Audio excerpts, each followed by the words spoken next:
विरोध तो नहीं है, पर सवाल जरूर उठ रहे हैं कि ये फरमान आखिर क्यों जारी किया गया।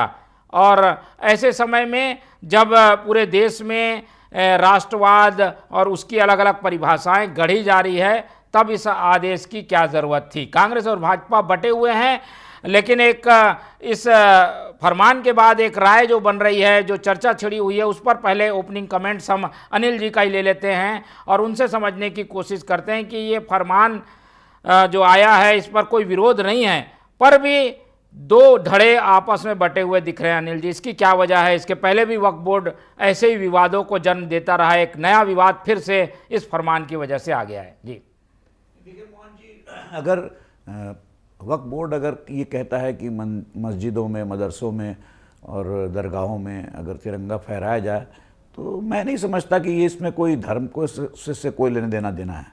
आप आज़ादी का महापर्व है ये, और आज़ादी का महापर्व तो सबके लिए बराबर है। कोई भारत जब आज़ाद हुआ था तो भारत में क्या सिर्फ हिंदू आज़ाद हुए थे, मुसलमान आज़ाद नहीं हुए थे? क्या स्वतंत्रता संग्राम जो आंदोलन था उसमें मुसलमानों की भागीदारी नहीं थी? वो तो बाद में पाकिस्तान बना, बाद में जो है परिस्थितियाँ जो अलग हुई, वो बात अलग है। लेकिन हम इस देश में रहते हैं और अगर अपने देश का झंडा अगर लगा लेते हैं तो उसमें कोई विवाद की वजह होना भी नहीं चाहिए। और अगर वक्फ बोर्ड ऐसा अगर फरमान जारी करता है तो ये तो उसका स्वागत करना चाहिए कि भाई ठीक है, जहाँ कहीं छूट रहा है वहाँ झंडा लग जाना चाहिए। क्यों नहीं लगना चाहिए? आज आप इतने आज़ादी के इतने सालों बाद आज भी क्या आपको ये नहीं पता कि आप स्वतंत्रता संग्राम जो है, स्वतंत्रता पर्व को कैसे मनाया जाना चाहिए? क्या एक झंडा फहरा देने से किसी का धर्म तो किसके धर्म पर शक की तो दीवार खड़ी नहीं होती?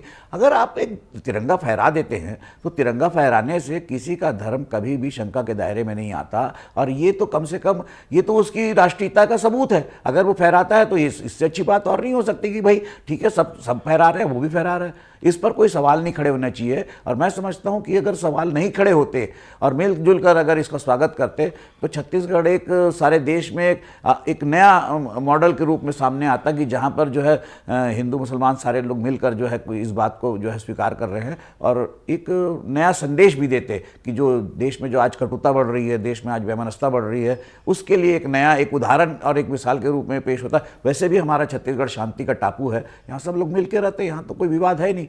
तो इसलिए बेवजह विवाद खड़े करने की जगह इस आदेश का स्वागत किया जाना चाहिए। लेकिन वक्फ बोर्ड कहीं ऐसा तो नहीं अपने दायरे से बाहर हटकर इस तरीके के कुछ फरमान जारी कर रहा है? ये भी एक सवाल उठ रहा था। क्या ऐसा लगता है कि वक्फ बोर्ड अब तक तो ऐसा नहीं करता था लेकिन अब कर रहा है? इसकी क्या वजह बनते हैं? नहीं, देखिए ये तो इसमें अब उसमें क्या है, इस आदेश से ऐसा कौन सा दायरा टूट रहा है, या इस आदेश से ऐसा कौन सा किसी को नुकसान हो रहा है, या इस आदेश से ऐसा किसी को क्या फायदा हो रहा है? ये तो 15 अगस्त है, हमारा आज़ादी का पर्व है, और उस दिन अगर हम उसको सेलिब्रेट करते हैं तो इसमें किसी का क्या नुकसान है, इसमें किसी का क्या फ़ायदा है?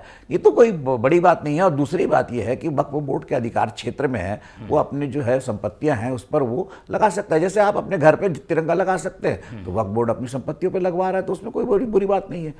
बिल्कुल।